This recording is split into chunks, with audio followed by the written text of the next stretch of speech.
오늘 나눌 말씀은 요한복음 6장 1절에서 15절까지 말씀으로 그리스도의 시험과 기적이라는 제목을 가지고 나누도록 하겠습니다. 먼저 말씀 보도록 하겠습니다. 요한복음 6장 1절에서 15절까지 말씀입니다.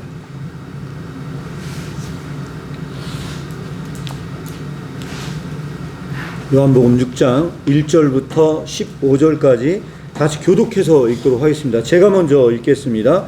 그 후에 예수께서 디베리아의 갈릴리 바다 건너편으로 가시매 큰 무리가 따르니 이는 병자들에게 행하시는 표적을 보았음이로라. 예수께서 산에 오르사 제자들과 함께 거기 앉으시니 마침 유대인의 명절인 유월절이 가까운지라. 예수께서 눈을 들어 큰 무리가 자기에게로 오는 것을 보시고 빌립에게 이르시되 우리가 어디서 떡을 사서 이 사람을 먹이겠느냐 하시니 이렇게 말씀하심은 친히 어떻게 하실지를 아시고 빌립을 시험하고자 하심이라. 빌립이 대답하되 각 사람으로 조금씩 받게 할지라도 200데나리온의 떡이 부족하리이다. 제자 중 하나 곧 시몬 베드로의 형제 안드레가 예수께 여짜오되 여기 한 아이가 있어 보리떡 5개와 물고기 2마리를 가지고 있나이다. 그러나 그것이 이 많은 사람에게 얼마나 되겠사옵니까? 예수께서 이르시되 이 사람들로 앉게하라 하시니 그곳에 잔디가 많은지라. 사람들이 앉으니 수가 5,000명쯤 되더라. 예수께서 떡을 가져 축사하신 후에 앉아있는 자들에게 나눠주시고 물고기도 그렇게 그들에게 원대로 주시니라. 그들이 배부른 이에 예수께서 제자들에게 이르시되 남은 조각을 거두고 버리는 것이 없게 하라 하시므로 이에 거두니 보리떡 5개로 먹고 남은 조각이 12바구니에 찼더라. 그 사람들이 예수께서 행하신 이 표적을 보고 말하되 이는 참으로 세상에 오실 그 선지자라. 다 같이 읽겠습니다. 그러므로 예수께서 그들이 와서 자기를 억지로 붙들어 임금으로 삼으려는 줄 아시고 다시 혼자 산으로 떠나가시니라. 아멘. 예, 다 같이 기도하고 말씀 증거하도록 하겠습니다. 기도하겠습니다. 주님, 오늘 그리스도의 시험과 기적이라는 제목을 가지고 말씀을 나누고자 합니다. 이 말씀을 나눌 때 다시 한번 우리가 예수님의 마음을 이해하는 시간 되게 하시고 우리가 예수님의 그 긍휼한 마음을 실천할 수 있는 자들 되게 하여 주시옵소서. 예수님의 이름으로 기도합니다. 아멘. 예, 오늘 본문 말씀은 굉장히 중요한 부분들이 있어서 같이 나눌 예정인데요. 여기서 나이나라 한결이는 좀 파워포인트가 오늘 없어요. 집중해서 잘 들었으면 좋겠어요. 질문을 대신에 던질 예정입니다. 질문을 던질 예정인데 사실은 내용이 성경을 잘 모르면 답을 맞추기가 좀 어려운 부분들이 있어서 아마 성경이 있어야 될 수도 있어요. 그래서 여러분들이 지금 본문 말씀 말고도 봐야 될 부분들이 많이 있기 때문에 말씀을 드려요. 일단은 요한복음은 공간복음이 아니라고 보통 얘기를 합니다. 근데 그 대표적인 것 중에 하나가 이 오병이어의 기적입니다. 왜냐하면 그 당시에도 오병이어의 기적은 굉장히 큰 충격적인 사건이었던 것 같아요. 왜 그러냐면 사복음서 전체에 오병이어의 기적이 전부 다 기록되어 있습니다.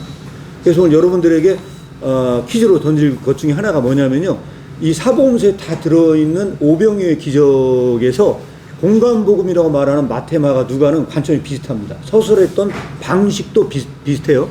그런데 요한복음만 내용이 달라요.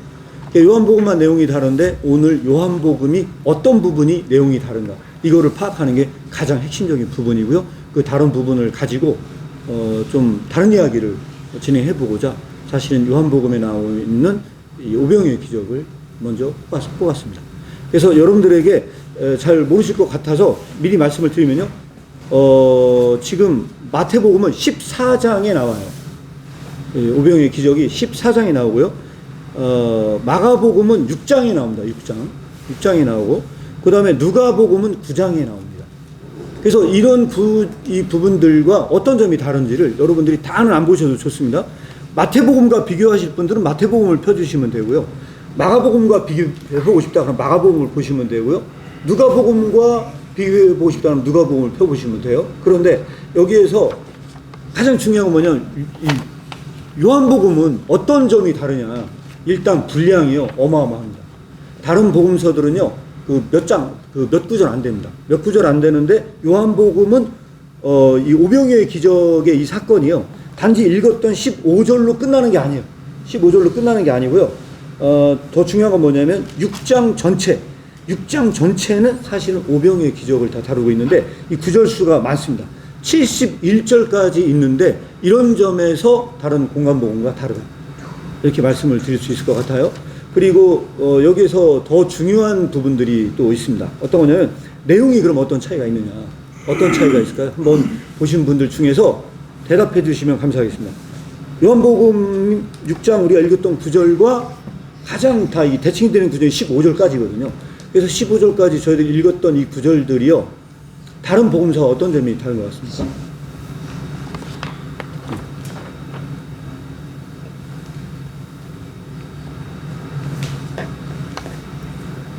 한 가지만이라도 말씀을 해주시면 제가 그 부분에 대해서 이야기를 나누도록 하겠습니다.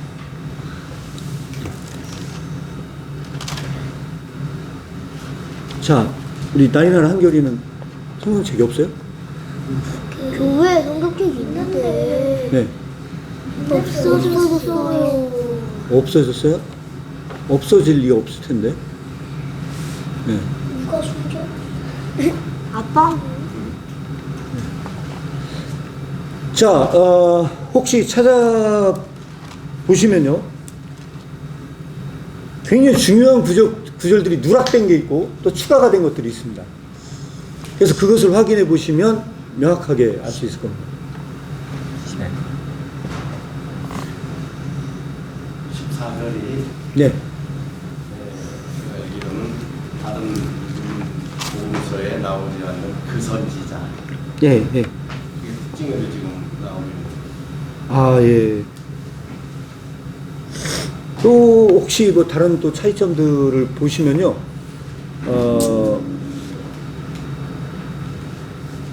가장 중요한 여러 차이들이 많이 있어요. 사실 많이 있는데 이 요한복음은요 특징이 뭐가 있냐면요. 다른 복음서들은 불쌍히 예수님께서 그 불쌍히 여기시면서 보시다가 이 오병이의 기적을 배고픈 걸 보고 고쳤다 이게 그런 기적을 베푸셨다는 얘기가 나오거든요. 근데 이 요한복음은요 다른 이야기를 해요. 어떤 다른 이야기를 하느냐? 빌립이 등장을 해요. 빌립이 등장을 하는데 다른 복음서 빌립 나오나요? 빌립 안 나오죠? 그래서 빌립이 등장을 하는데 예수님은 여기서 무슨 얘기를 하냐면요. 눈을 들어 큰 무리가 거기 있는 걸 보시고 특별히 빌립한테 물어봅니다. 빌립한테 물어봐요. 물어보는데 뭐라고 물어보냐면 우리가 어디서 떡을 사서 사람들로 먹게 하겠느냐라고 물어봐요. 그래서 제가 봤을 때 빌립은 굉장히 계산이 빨랐던 사람 같아요. 그래서 이성적이고 왜냐하면 나중에 가서도 예수님이 못 박힌 걸 보고서는 못 믿겠다 얘기한 사람이 또 빌립이거든요. 그래서 빌립은 아마 굉장히 객관적이고 뭔가 계산도 빠르고 이런 사람이었던 것 같아요. 그래서 그 빌립의 성격상 예수님이 빌립한테 물어보지 않았냐라고 얘기했는데 6절에 요한은요 왜 예수님이 그걸 물어보셨냐를 넣어놨어요. 네, 넣어놨어요. 뭐라고 넣었냐? 이렇게 말씀한 것은 신이 어떻게 하실까를 아시고 빌립을 시험하려고 물어봤다는 거예요. 다른 복음서는 이게 나오나요? 안 나오나요? 안 나와요. 그러니까 그래서 여기서 중요한 건 뭐냐면 요한복음은 내용이 달라요. 또 어떤 것이 있을까요? 결정적인 건 아닙니다. 이거는 뭐 다른 거를 제가 하나 말씀을 드린 거고요. 결정적으로 다른 게 하나 있어요. 결정적으로 다른 게 하나가 있는데 이게 저는 요한복음에서 전하는 메시지에 굉장히 중요한 측면이 하나 있다고 생각을 합니다. 결정적으로 다른 거. 이거는 양념 삼아 제가 말씀을 드린 거고요. 다른 복음서와 결정적으로 다른 게 있습니다. 예? 예, 사모님이 진짜 중요한 걸 하나 지적을 했어요. 진짜 중요한 걸 지적을 했는데 다른 복음서에는 나오지 않는데 15절에 보니까 예수님이 이런 기적을 베푸고 나니까 사람들이 와서 왕으로 삼으려 했다는 내용은 다른 복음서에 나오지 않아요. 나오진 않는데 요한복음에만 등장을 해요. 요한복음은 아, 이 사건이 진짜 대단한 사건이었구나. 아마 그 당시에 사람들, 예수님이, 제가 정확한 건 아니지만, 예전에 그 저를 가르쳤던 교수님의 말씀으로는 뭐라고 얘기를 했냐면요. 예수님이 죽음의 위험을 느끼게 될 수밖에 없는, 공격자들에게 공격을 받게 되는 결정적 사건 중에 하나가 아마 또 오병이어의 사건이었을 것이다. 왜냐하면 오병이어의 사건은 정말로 예수님이 대단한 인기를 얻게 된 계기가 된 사건이었다. 이게 어마어마한 혁명적인 이건 기적이다. 그래서 중요한 건 뭐냐면 요즘의 신학자들조차도 오병이어의 기적은 거짓말이다. 이건 역사적 사실이 아니다 하고 믿지 않는 신학자들도 꽤 많이 있습니다. 그래서 이거는 그 정도로 논란의 여지가 있는 사건이고, 이게 진짜 가능하겠냐라고 했을 때, 아이 설마 이건 불가능할 거야. 지금도 상당수 많은 사람들이, 예수를 믿는 사람들 중에서 이 사건을 믿지 않는 사람들이 존재할 정도로 이거는 어마어마한 기적이었다. 이렇게 말씀을 드릴 수 있을 것 같아요. 그런데 그거보다 더 결정적인 게 있습니다. 표적보다 오늘 제가 말씀드리려고 하는 더 결정적인 차이가 하나가 있어요. 이거를 발견해 주시면 너무 감사할 것 같은데, 이게 다른 복음서와 완전히 다른 차이를 여기서 설명을 하고 있다. 다른 데는 보니까 예수님이 하신 네. 말씀이 두 가지 말씀하셨는데 예. 그렇게 보여요. 근데 예. 요한복음 길이가 길고, 예. 세 번째 말씀이 이제 예. 그 남은 것을 거두는 게 예. 그냥 거뒀다는 건 공통적인 내용이지만 예수님이 거두라고 하신 거 그게 너무 좀 띄네요. 저기 박수. 지금 사실은요 굉장히 결정적인 말씀을 하셨어요. 다른 복음서와 궁극적인 차이를 저는 뭘로 보냐면요, 12절입니다. 남은 조각을 거두고 절대로 버리는 일이 없게 합니다. 이건요 다른 복음서에 들어있지 않습니다. 근데 이거는 완전히 관점 자체가 저는 전환됐다고 보거든요. 이건 뭐냐면 요한이 봤을 때는요, 배부른 후에 예수께서 제자들에게 명령을 했어요. 부스러기를 모으라. 다른 복음서에서는 명령했다는 얘기가 없어요. 그런데 요한만 이거를 기록하고 있어요. 뭘 얘기를 하냐, 남은 조각들, 그 부스러기들을 버리는 일이 없도록 다 긁어모아라 라고 얘기했을 때 12강주리가 남았다는 이야기를 전하는 것은 요한밖에 등장하지 않습니다. 그래서 저는 여기에서 요한의 신학을 좀 한번 이야기를 해보려고 여러분들 이 말씀을 꺼내 들었어요. 그래서 요한만 이걸 기록을 하는데, 이거는 결정적으로 어떤 문제를 말씀을 드리냐면, 마테마가 요한은요 오병이어의 사건이 그렇게 말은 하지 않지만 이걸 읽었을 때 어떤 느낌이 드냐면요, 굉장히 성공적인 사건인 것처럼 그려지고 있어요. 근데 요한만 부정적이에요. 요한만 부정적이에요. 왜 부정적이냐면요, 우리가 다 읽지 않았거든요. 요한복음의 6장 마지막까지 탁탁 읽고 나잖아요. 왜 부정적이냐면요, 그렇게 수많은 사람들이 예수님을 따라하고 인기도 대단했는데, 중요한 건 왕으로 삼으로 했을 때 예수님이 도망을 갔다는 거예요. 이 요한복음의 기사는요, 그렇게 했을 때 혼자 산으로 도망을 갔다는 거예요. 그래서 중요한 건 그 이후에 어떤 일이 벌어지냐면 수많은 사람들이 예수님을 찾으러 다녀요. 더 중요한 건 예수님의 제자들도 도저히 모르겠는 거예요. 오리무중인 거예요. 이거 완전히 사라지셨어요. 그 모든 인기의 절정에서 예수님은 어디로 가셨을까요? 사라지셨어요. 그 사라지셨는데, 그러다가 이제 날이 저물고 이제 이튿날이 됐어요. 22절에 보니까 이튿날 바다 건너편에서 무리가 배 한 척밖에 없는데 예수님을 찾아다녀요. 자, 예수님을 찾아다니는데 24절에 보니까 무리가 거기서 예수님이 없었어요. 제자들도 없음을 보고 곧 배를 타고 예수를 찾으러 가버나움에 갔어요. 그리고 바다 건너편에서 만났는데 랍비여 어느 때 여기에 오셨나이까 하고 드디어 가버나움에서 만났다라는 내용을 요한복음은 전하고 있어요. 요한복음 전하고 있는데, 그런데 여기에서 랍비여 그랬어요. 저는 이 호칭이 굉장히 중요하다고 생각을 합니다. 여기에 이 대중들은 아직도 예수님은 그냥 선생입니다. 선생. 그 선생으로서 그들을 따랐고, 그래서 예수님을 찾았어요. 그때 26절에 예수님은 결정적인 이야기를 합니다. 무슨 얘기를 하냐면 내가 너에게 이르노니 니들이 진짜로 나를 찾은 것은 표적을 본 까닭이 아니고 먹고 배불러서 나를 따라왔다. 이렇게 얘기를 합니다. 그래서 그 먹고 배불렀기 때문에 따라왔다고 얘기를 하면서 27절에 썩을 양식을 위하여 일하지 말고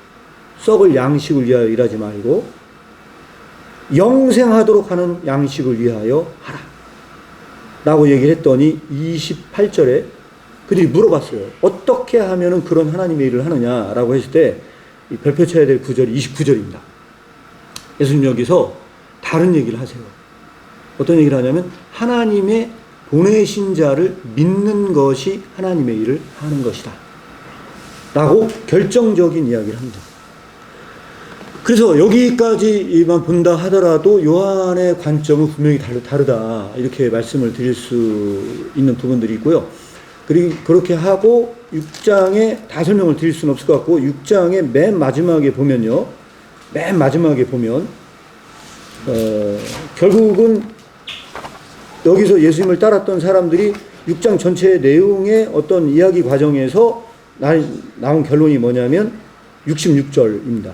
이러므로 제자 중에 많이 물러가고 다시 그와 함께 다니지 않았어요. 예수님과 다니지 않았어요. 결국은 그 기적을 봤던 사람들이 다 떠났다는 이야기예요.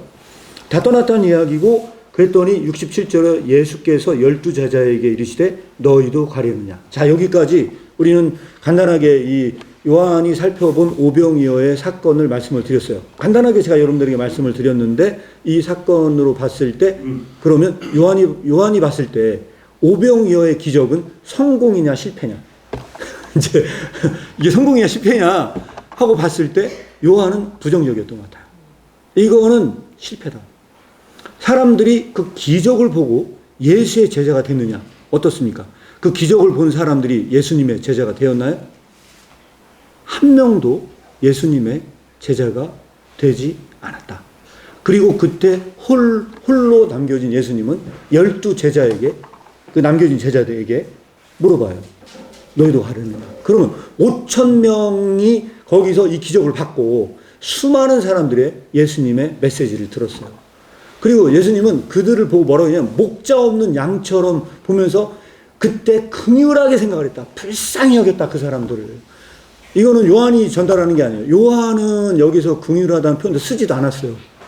그리고 이거는 공간복음에서만 그렇게 얘기를 하는 거고요. 요한은 이 부분에 대해서 그렇게 얘기를 하지 않았고 단지 빌립을 시험하고자 이걸 물었다고 얘기를 합니다. 그래서 저는 이거를 제 나름대로 제가 틀릴 수도 있겠지만 제 나름대로 이걸 주석을 한다면 이거는 빌립은 하나의 이그젬플이고요. 오병이어의 기적은 빌립에게만 한 시험이 아니다. 오병이어의 기적은 그 당시에 누가 믿음에 이를 수 있느냐에 대해서 모든 사람에게 전한 이것은 시험이었다. 그런데 이 믿음에 이른 사람이 있었냐? 없었다는 거예요. 이 믿음에 이른 사람이 없었다. 결론은 비극적이에요. 왜? 어떻게 하면 우리가 하나님의 일을 할 수 있습니까? 라고 얘기했을 때 그 보내신 일을 믿는 것이 하나님의 일을 하는 것이다 라고 했는데 그 사람들이 믿지 못하고 다 떠났거든요. 그러면은 이 오병이어의 기적 사건은 어느 정도 실패냐? 완전한 실패다. 완전한 실패다. 하나님의 일을 본 사람이 없다. 그 사람들은 무엇만을 원했냐? 기적만을 원했다. 기적만을 원했다. 그 기적이 삶에서 일어나길 원했다. 저는 오늘도 이 사건은 진행 중이라고 생각을 합니다. 예수님의 이 사건은 그때로 끝난 게 아니고 오늘 대다수의 믿는 사람들이 뭘 원하느냐? 기적을 원해요. 지금 예수 믿는데 좀 기적적으로 제 삶이 변했으면 좋겠습니다. 이거를 다 원하고 있어요. 모든 사람들이 사실은 예수 믿으면 오병이어와 같은 기적이 벌어지지 않냐. 모든 사람들은 이 기적을 찾고 있어요. 그리고 먹고 배부르기를 원해요. 그래서 중요한 건 뭐냐면 영적인 양식을 원하는 게 아니고 지상에서 조금 더 안락하고 편안한 삶을 추구하는 사람들. 이 사람들은 5,000명의 기적 속에 포함되어야 될 사람이라고 저는 개인적으로 생각을 합니다. 그래서 요한복음 6장에 보면요. 제가 이 한 말을요. 기막히게 설명해 놓은 부분이 있습니다. 그게 바로 요한복음 6장 61절이에요. 요한복음 6장 61절이거든요. 제자 중 여럿이 듣고 말하되 이 말씀은 어렵다. 이 말씀이 어렵다고 얘기했어요. 제가 설명을 다 드리진 않았는데 예수님은 먹고 배부른 까닭이다라고 얘기했을 때 그 사람들이 그런 얘기를 하거든요. 야, 그러면 내가 영원히 줄이지 않는 양식을 주겠다. 예수님이 이제 그런 얘기를 하시거든요. 너희들은 그런 양식을 구하지 말고 영원히 썩지 않을 양식, 영원한 양식, 그 양식을 내가 너에게 주겠다. 그렇게 얘기를 하니까 이 사람들이 유대인들이다 보니까 무슨 얘기를 하냐면 모세가 결국은 광야에서 만나를 먹지 않았냐. 근데 만나도 썩거든요. 그럼 만나도 썩었다. 근데 그런 양식이 아니다. 예수님 이제 그 양식을 얘기하면서 이제 영원히 주지 않는 양식을 구해라. 그랬더니 그 군중들이 뭐라고 얘기했습니까? 다른 사람들이 우리에게 그 양식을 달라고 얘기를 했어요. 그랬더니 예수님이 한 말씀이 그 양식은 나의 살과 피다. 나의 살과 피를 뜯어먹어라. 이게 이 뒷구절에 한마디로 얘기하면, 요약하면 결론이거든요. 결국은 나를 뜯어먹어라 하는 얘기를 한 거거든요. 그랬더니 그때 사람들의 반응이 61절이에요. 그때 반응이. 그래서 61절을 한번 다 같이 한번 읽어보겠습니다. 시작. 예수께서 스스로 제자들이 이 말씀에 대하여 수군거리는 줄 아시오. 이 말이 너희에게 걸림이 되느냐. 자, 여기서 이 걸림이 되느냐라는 말이 이게 바로 무슨 말이냐? 이게 스캔달리조라는 그 헬라어로 되어 있는 단어입니다.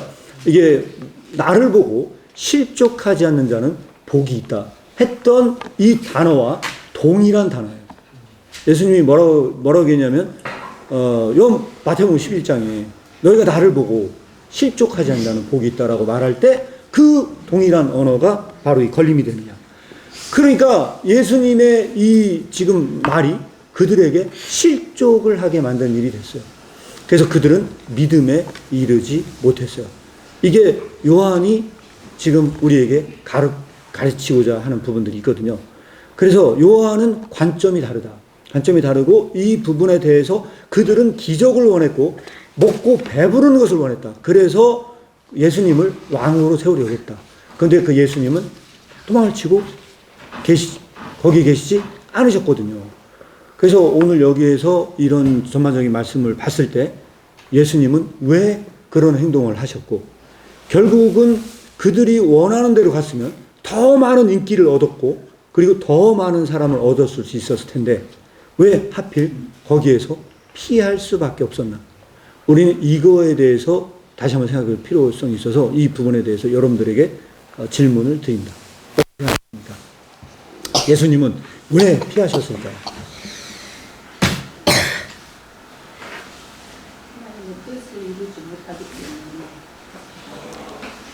맞습니다. 가장 거시적으로 얘기하면 이것은 예수님이 만약에 그 자리에서 피하지 않으셨다면 하나님의 뜻은 이루어지지 않았을 거예요. 그러면 하나님의 뜻은 어디에 있는 것일까요? 네? 예, 맞습니다. 근데 예수님이 십자가에 달려 죽으신 것이 물론 하나님의 뜻인데, 제가 오늘 주제가 사실은요, 작년에 했던 긍휼을 마무리하고자 사실 이 얘기를 꺼냈거든요. 우리가 많은 얘기를 나눴지만 예수님의 긍휼은 설명을 많이 안 한 것 같아서 제 말씀을 드려요. 그래서 여러분들에게 힌트를 좀 드리자면 저는 이 부분에 대해서는요, 마태복음 9장 13절을 여러분들에게 한번 제가 말씀을 드리고자 합니다. 마태복음 9장 13절에 보니까요, 마태복음에 이렇게 나와 있습니다.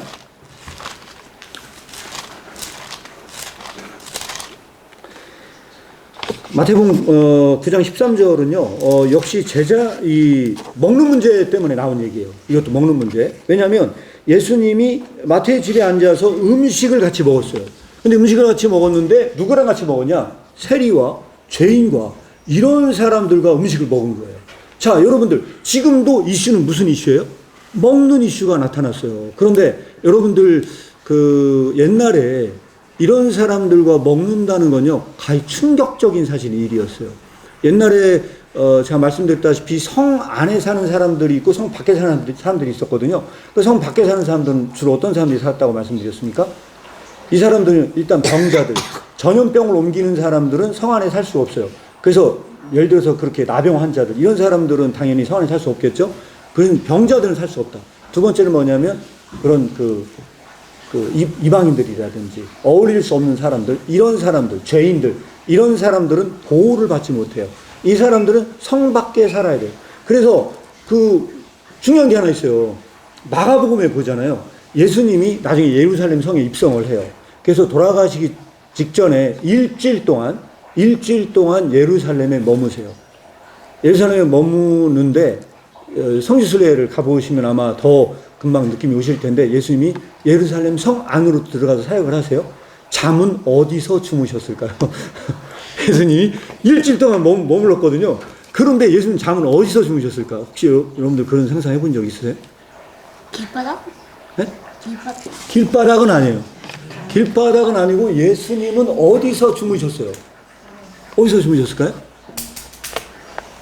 예수님은요, 사역을 끝마치고서 성 밖으로 나가셨어요. 근데 예수님이 숙박했을 가능성이 있는 곳이 뭐냐면 베다니 벳바게 쪽인데, 이거는 뭐냐면 성 밖에 있는 곳이에요. 거기는 누구를 고쳤냐? 누구를 고쳤어요. 그래서 향유 부은 여인 이야기가 나온 집이에요. 아마도 거기에 머물렀을 가능성이 있어요. 그럼 예수님은 아까 여기 오늘 밥 먹는 얘기가 나오잖아요. 예수님은 누구와 함께 했다는 이야기예요? 버림받은 자들과 함께 했다는 이야기예요. 버림받은 자들과. 그들 아무도 개방된 식탁 공동체, 아무도 식탁에 불러와서 함께 식사를 할 수 없던 사람들을 불렀어요. 그 사람이 누구냐? 마태요, 마태. 왜 그러냐? 마태는 세리잖아요. 그 당시에 세리는요, 어떤 사람이었어요? 세금 받는 사람. 매국노예요, 매국노. 일제강점기 때 일제치하에서 일본 밑에서, 네? 일본에다가 세금 걷어다 주면 사람들이 좋아할까요, 싫어할까요? 마치 그런 사람이었단 말이에요. 마태는요, 로마 국가에 세금을 거둬다 주는 사람이었어요. 이 사람들은 경멸했던 사람 중에 하나였던 것 같아요. 근데 그런 사람들을 불러다가, 죄인들을 불러다가 식사를 합니다. 그때 예수님이 결정적인 이야기를 하는 것이 바로 12절, 13절인데 13절이 더 결정적이라고 봅니다. 건강한 자가 의인에게 의원이 쓸데없고 병든 자에게 있다. 그 얘기를 하면서 너희는 가서 내가 긍휼을 원하고, 여기 분명히 나오죠.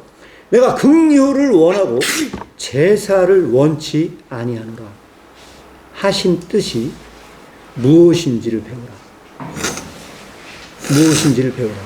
내가 의인을 부르러 온 것이 아니요 죄인을 부르러 왔다.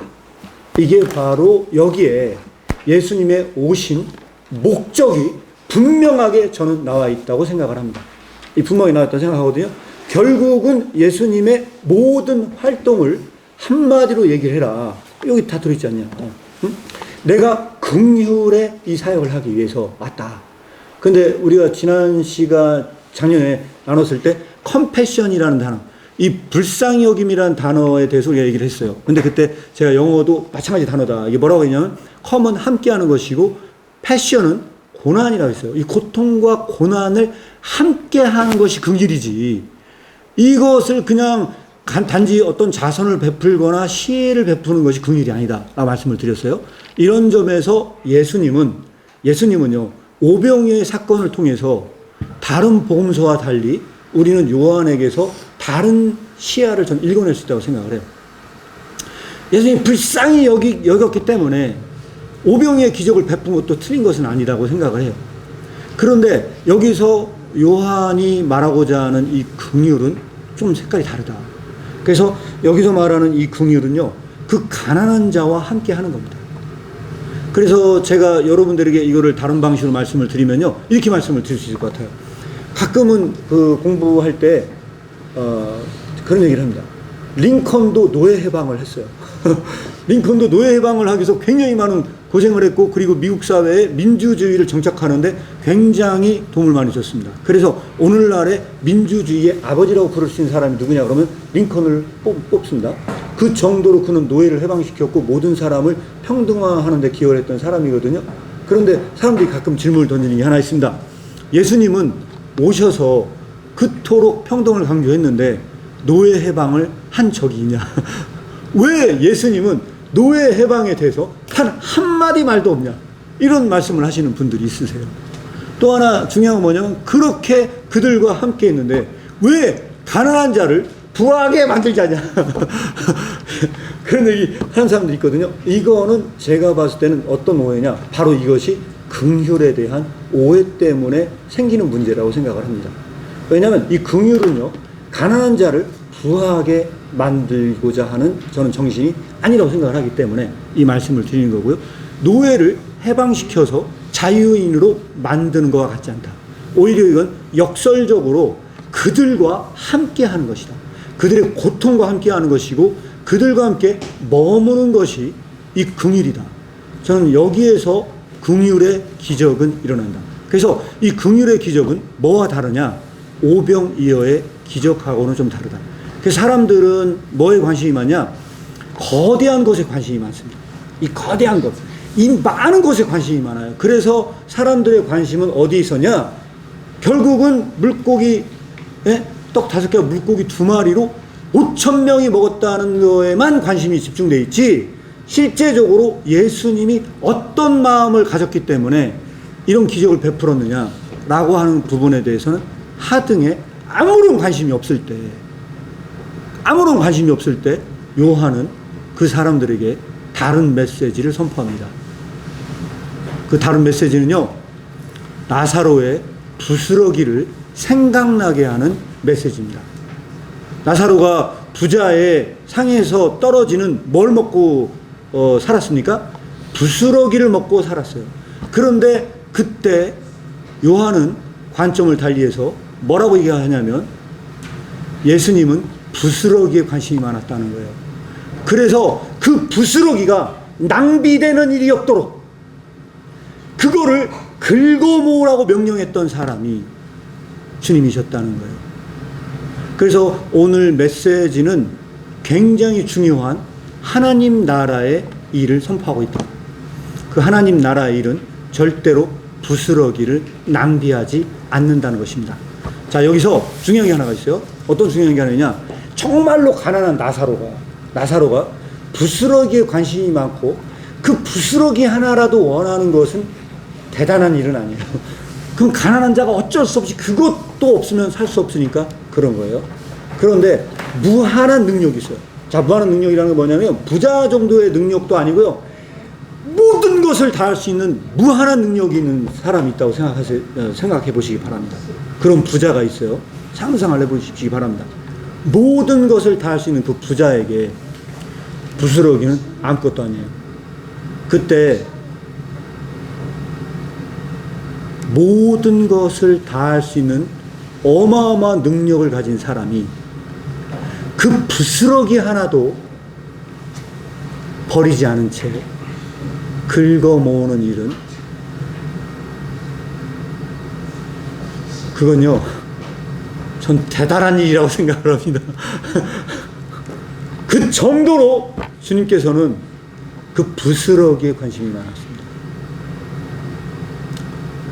저는 오늘 이것이 바로 요한이 우리에게 던지고자 하는 메시지라고 생각을 합니다. 그리고 이 메시지와 상반된 일이 벌어진 게 사건이 하나 있습니다. 이 메시지와 전혀 상반된 사건, 저는 그것이 바로 칠병이어 이야기라고 생각해요. 칠병이어. 그래서 여러분들이 칠병이어를 찾아보시려면 마가복음을 한번 보시면 좋은데, 4,000명, 5,000명을 먹이고 난 다음에요, 또 4,000명을 먹인 일이 있었어요. 그래서 이거를 제가 다 여러분들과 살펴보진 않겠지만, 이 4,000명을 먹인 이야기도 뭐라고 나오냐면 8장 2절입니다. 내가 무리를 불쌍히 여기노라. 예수님이 그 무리를 보고 불쌍히 여겼어요. 여기도 똑같이 예수님의 긍휼이 나옵니다. 불쌍히 여겨서 저희가 나와 함께 있은 지 이미 사흘임에 먹을 것이 없었어요. 그러니까 3일 만일 내 3절에 보니까 내가 만일 저희를 굶겨 집으로 보내면 길에서 기진하리라 하고 그 중에는 멀리서 온 사람도 있었어요. 그래서 예수님이 그것을 보시고 흥이란 마음이 들어서 결국은 뭐냐면 떡이 몇 개가 있느냐 해서 일곱 이 바구니가 남았다 하는 이야기를 전하거든요. 근데 이 사건이 왜 비극적이냐? 이 사건이 끝난 후에 11절에 보니까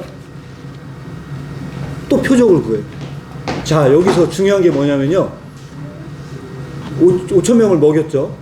그리고 다시 이게 4,000명을 먹이는 기적이 또 있었죠. 그런데도 불구하고 바리새인은 또 기적을 원해요. 자, 그래서 우리는 여기서 부정적인 겁니다. 기적을 보았다고 해서 그 사람이 절대로 믿음에 이를 수 없다는 걸 우리는 알 수가 있습니다. 또 기적을 구해요. 시험하면서 또 기적을 구해요. 그랬더니 예수님이 깊이 탄식을 하세요. 자, 예수님의 이 탄식이 어디에 들어있느냐? 전 요한복음이 다 들어있다고 생각을 해요. 뭐라고 탄식을 하냐? 어찌하여 이 세대가 이런 표적과 기적만 구하냐? 이 기적만 구하냐? 내가 진실로 너희에게 이르노니 이 세대가 표적을 주지, 이 세대에게 표적을 내가 주지 않겠다. 그러고 나서 기적을 베풀지 않아요. 그런데 여기서 더 비극적인 건 제가 볼 땐 14절이에요. 더 비극적이에요. 예수님은 얼마나 마음이 아프셨을까는 14절에 나와요. 제자들이 떡 가져오기를 잊었어요. 그래서 배에 떡 한 개밖에 저에게 없었어요. 다시 또 떡이 문제가 돼가지고 이 제자들은 여기서 또 이러고 있어요. 이 제자들은. 자, 여기서 이 제자들은 또 그러고 있는데 예수님께서 뭐라고 얘기를 하느냐? 삼가 바리새인들의 누룩과 헤롯의 누룩을 주의하라 하신대. 자, 떡과 누룩의 문제가 발생했어요. 누룩은 떡을 부풀어 오르게 만드는 이런 이스트 효과가 있는 것들이죠. 그때 제자들이 논의하기를 우리에게 떡이 없음이라 하거늘 예수께서 너희가 어찌하여 떡이 없음을 논의하느냐? 아직도 깨닫지 못하겠느냐? 너희 마음이 그렇게 둔하냐? 예수님은 이렇게 책망하십니다. 너희가 눈이 있어도 보지 못하며 귀가 있어도 듣지 못하느냐? 또 기억하지 못하느냐? 내가 떡 5개를 5,000명에게 떼어줄 때 조각 몇 바구니를 거두었더냐? 라고 얘기하면서 결론이 뭐냐? 21절의 결론이 아직도 깨닫지 못하느냐 하고 마가복음은 끝나요. 퀴즈. 중요한 퀴즈 하나 드리도록 하겠습니다. 오늘 저희 퀴즈에 대한 답을 드리지는 않겠습니다. 여러분들이 한번 일주일 동안 생각해 보시기 바랍니다. 그 퀴즈는 뭐냐면요. 아직도 깨닫지 못하겠냐 그랬거든요. 제가 이 구절을 읽고 나서 고민이 됐어요. 뭘 깨닫지 못하고 말하는 거지? 저도 모르겠는 거예요. 저도 모르겠는 거예요. 아무리 가도 모르겠는 거예요. 뭘 말하는 거지? 근데 마가는요, 놀랍게도 뒷이야기를 하잖아요. 뭘 깨닫지 못했는지를 말하지 않아요. 여기까지 얘기는 끝나요. 그래서 여러분들에게 저는 똑같은 질문을 드려요. 뭘 깨닫지 못했다고 얘기하는 건지 그거를 일주일 동안 알아보시는 저 말씀을 드려요. 자, 이게 바로 예수님의 긍휼과 함께 연관된 모든 얘기를 다 말씀을 드렸습니다. 일단 배경 설명은 다 말씀을 드렸어요. 그리고 저는 오늘 이 설명을 예수님의 초기 사역과 연관을 해서 말씀을 드리고 오늘 말씀을 마무리하고자 합니다. 자, 여기까지 봤을 때 분명히 실패다. 그래서 이 기적을 본 사람들은요, 깨닫지 못했다. 중요한 건 이 기적을, 두 가지의 기적을 5,000명을 먹이고 4,000명을 먹였는데도 바리새인들은 또 기적을 원했고, 그런데 그 기적을 원치 않았던 제자들은 여전히 떡 하나 없어서 그것 갖고 옆에서 이야기를 하고 있는 모습을 보고 얼마나 답답했으면 아직도 깨닫지 못하냐라고 얘기했던 이 예수님은 도대체 무슨 말씀을 하려고 했던 건가 했던 것은요, 전 여기서 핵심적인 예수님의 사역은 긍휼의 사역이다. 이 긍휼은 단지 먹고 마시는 문제를 해결해 주기 위해서 사역을 하는 것이 아니다. 긍휼은 하나님의 나라의 경제를 의미하는 것이기 때문에 이것은 단지 그들에게 물질적으로 채워주는 것만으로 이 긍휼은 되지 않는다. 그래서 물질적 측면만 보고 있었던 것에 대해서 예수님은 철저하게 경계하셨다. 그래서 예수님은 그들을 경제 대통령으로 세우려고 했던 것. 그래서 이 문제는 물질적인 경제 문제는 다 해결되겠구나 했던 그 군중의 관점을 피했기 때문에 예수님은 도망을 치셨다. 저는 이렇게 결론을 질 수밖에 없고, 따라서 이 긍휼은 다른 방식으로 실행이 돼야 된다. 그래서 이 다른 방식으로 실행이 돼야 되는 부분들을 가장 잘 설명해 주는 것이요, 저는 마태복음 4장에 나오는 예수님 초기의 사역에 있었던 예수님의 시험이라고 생각을 합니다. 이 예수님의 시험은 이 지점에서는 너무너무 중요한 부분들이 있다. 왜 그러냐면 사탄이 예수님을 시험합니다. 예수님을 시험을 하는데 예수님은요, 잘 한번 보세요.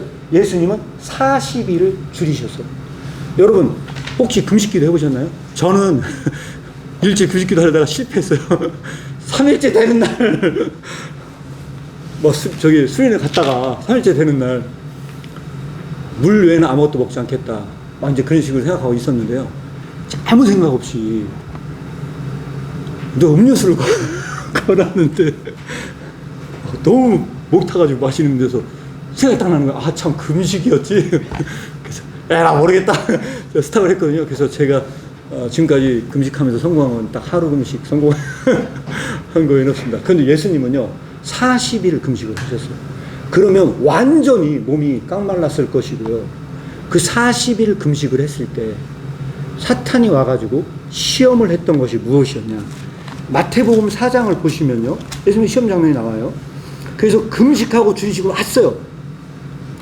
그때 사탄이 제일 먼저 시험한 게 뭔지 아세요? 이 돌로 떡이 되게 해라. 자, 얼마나 배고프시겠어요?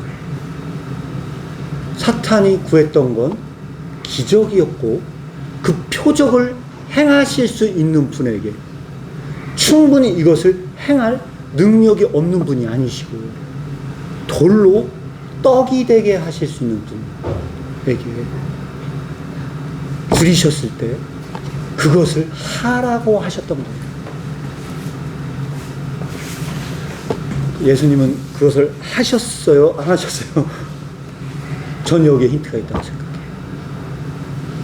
왜? 예수님은 왜 이 기적을 행하지 않았을까?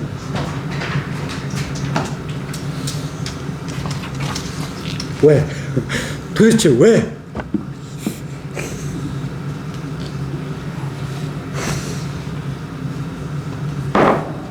그 힘든 상황에서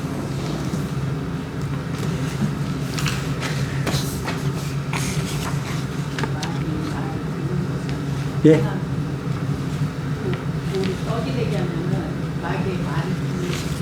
예, 맞습니다. 그 마귀의 말을 듣는 것이고, 이 시험은 똑같이 일어나거든요. 어디서? 십자가상에서 일어나요. 십자가상에서 그들이 예수님 십자가 매달고 뭐라고 하냐? 딱 팔짱 끼고, 저가 다른 사람을 구원해도 자기를 구원할 수 있는가 한번 어디 보자. 저가 다른 사람은 다 구원해. 그런데 자기 자신을 구원할 수 있나? 우리가 그걸 보자 하고 사람들이 팔짱을 끼고 십자가 사건에서 그거를 봐요.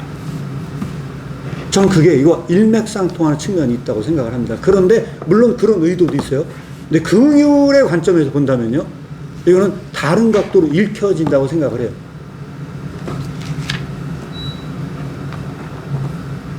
왜 예수님은 하실 수 있음에도 불구하고 일부러 하시지 않으셨을까요?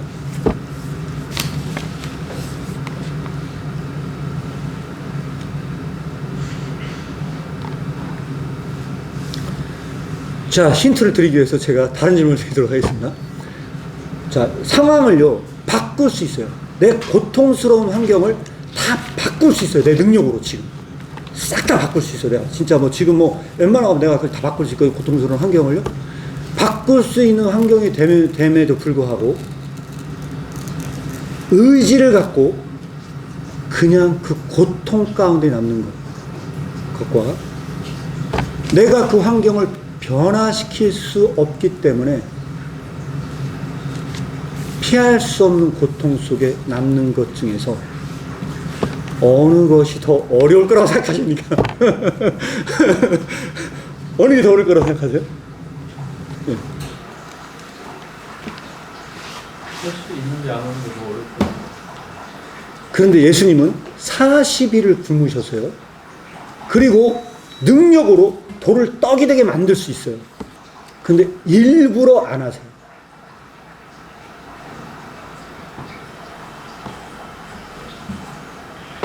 저는 그래서 이거를 이유가 뭐라고 생각하냐, 고통당하는 자들과 함께 하기 위해서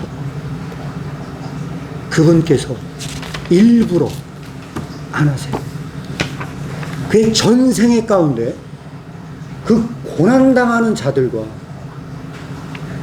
같이 울기 위해서. 그래서 그분께서 그 환경을 극복할 수 있음에도 불구하고 일부러 그들과 같이 있어요. 저는 이게 예수님이 하려고 하셨던 긍휼의 궁극적 사역이다. 그래서 그것 때문에 예수님은 기적을 일으킨 이유도요, 그 긍휼한 마음이 있기 때문에 일으켰거든요. 그 사람들은 중요한 건 뭐냐면요, 거기에 관심이 없어요. 예수님의 그 긍휼함에는 관심이 없고요, 오직 기적만 관심이 많아요. 그래서 그들이 그 기적만을 원했을 때 믿는 자들이 이런 기도를 해요. 어떤 기도를 하느냐, 제가 다 살펴보진 않았으나 제가 틀릴 수도 있어요. 근데 제 말이 맞다고 생각해요. 저는 다 살펴보진 않았지만 뭔 기적을 원하는 사람들이, 제가 꼭 시험에 합격하게 해주세요. 그런 기적을 여러 기적을 원해요. 그런데 성경에서 예수님이 기적을 베푼 장면을요, 잘 보면요, 긍휼한 마음 없이 예수님이 기적을 베푼 곳이 있었나 한번 여러분들이 살펴보시기 바랍니다. 예수님의 그 기적 속에 긍휼 없는 기적이 있었나. 그런데 제가 말씀드리면 다 살펴보진 않았어요, 제가. 근데 적어도 제가 살펴본 구절 속에서는요, 예수님의 모든 기적 속에서는요, 긍휼이 있었어요. 긍휼. 그래서 나사로를 살리실 때는요, 어느 정도 예수님 힘들어 하셨냐? 우셨다고 나와요. 예수님이 눈물을 흘리면서 우셨어요. 이게 바로 예수님이 행한 기적의 특징들이에요. 근데 오늘날 많은 사람들은 어떤 기적을 원하느냐? 다른 말로 얘기하면요, 긍휼 없는 기적을 원해요. 긍휼 없는 기적을 원해요. 이거는 기독교가 아니라고 생각해요, 저는. 긍휼 없는 기적은 기독교가 아니다. 그래서 긍휼 없는 기적을 행하는 많은 능력자들이 있어요. 제가 봤을 때는 긍휼 없는 기적을 행하는 많은 능력자들이 있고, 여전히 긍휼 없는 기적을 원하는 신앙인들이 존재한다고 생각을 합니다. 그것은 바리새인과 같다고 생각해요. 저에게 표적을 보여주세요 얘기했던, 마가복음 8장에 나오는 바리새인들, 그 사람들은 여전히 또 한 번의 기적을 요구합니다. 근데 그들이 원하는 그 기적은 긍휼이 누락된 기적이에요. 그때 예수님은 그들을 책망하십니다. 내가 이 세대에 더 이상 표적은 보이지 않겠다고 말씀하십니다. 이것이 저는 오늘 그 요한이 말하려고 했던 핵심적인 부분이었고요. 사람들이 관심을 갖지 않았던 부스러기에 관심을 가졌던 그 예수님, 그분은 이 부스러기 얘기를 마지막으로 한 군데 하는 곳이 하나 더 있습니다. 한 군데가 더 있는데 그곳은 어디냐면 마태복음 15장에 나옵니다. 마태복음 15장에 보면요, 이방인들에게 갑니다, 예수님이. 그래서 뭐라고 나오냐면 21절에 나가서 두로와 시돈 지방에 갔다고 나와요. 그때 가나안 여자 하나가 얘기하면서 뭐냐면 다윗의 자손이여 나를 불쌍히 여겨달라. 나를 좀 긍휼히 여겨달라고 이야기해요. 나를 불쌍히 여겨달라고 얘기를 해요. 내 딸이 흉악한 귀신이 들렸다. 좀 고쳐달라 이야기를 합니다. 그때 예수님이 한 말씀도 대답하지 않았어요. 그리고 제자들은 긍휼함이 없었어요. 제자들에게는 예수님의 그 긍휼이 없었어요. 그러니까 뭐라고 했냐? 와서 너무 귀찮게 해요, 여자가. 그러니까 제자들이 뭐라고 했냐면요. 제발 저 여자 좀 보내라고. 왜 자꾸 따라오게 만드냐고 하면서 여자가 우리 뒤에서 소리를 지르오니 좀 보내달라. 제자들이 그렇게 얘기를 합니다. 그때 예수님이 얘기를 해요. 나는 이스라엘의 집에 잃어버린 양 외에는 다른 데로 보내심을 받지 않았다. 그렇게 이야기를 했더니 그 이방 여자가 예수님께 와서 절하면서 도와달라 하면 얘기를 했을 때 자녀에게 떡을 취하여 개들에게 던짐이 마땅하지 않다 라고 얘기하면서 개를 언급합니다. 개를 언급했다는 건 굉장히 사실은요 좀 척스러운 얘기일 수도 있는 부분들이거든요. 그랬더니 27절에 뭐라고 했냐면 여자가 가로되 주여 올소이다마는 개들도 제 주인의 상에서 떨어지는 부스러기를 먹습니다. 부스러기를 먹습니다.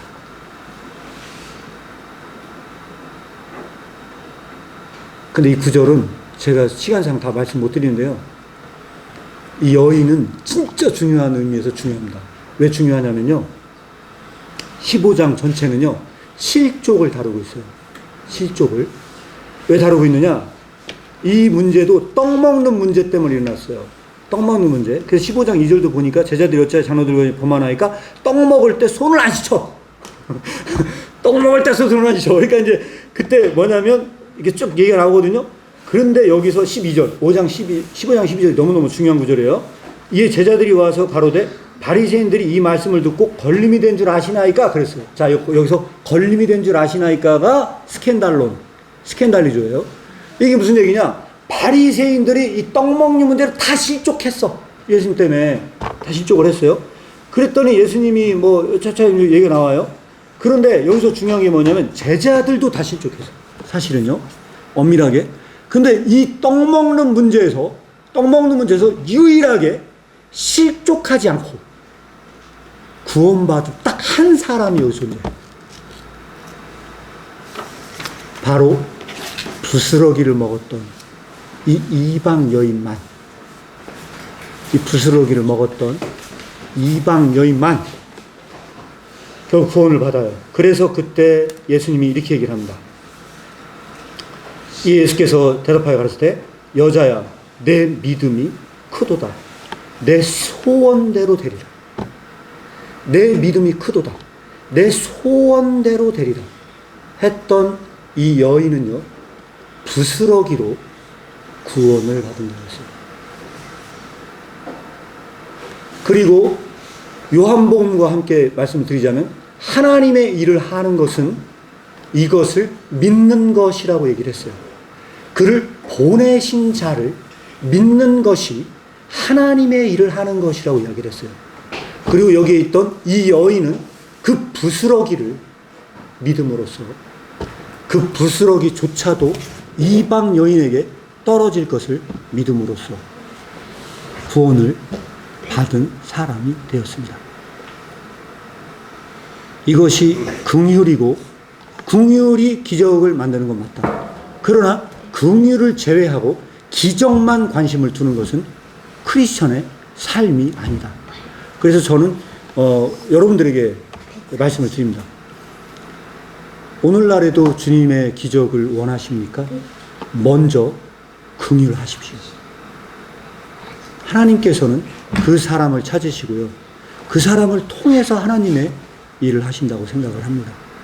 그래서 점점 더 이 기적이 사라져가는 이 시대에 설마 오늘 같은 시대에 기적이 있겠어? 하는 이 시대에 사람들은 뭐를 원하냐? 이성적인 사유만 하는 사람, 부류의 사람들이 있어요. 또 한 부류의 사람들은 뭐냐면 고난을 제거한 채 기적만을 원하는 사람들이 있어요. 역사적으로 예수님은 고난당하는 중에 기적을 행하셨고, 또 그 기적은 언제나 고난 속에서만 주어집니다.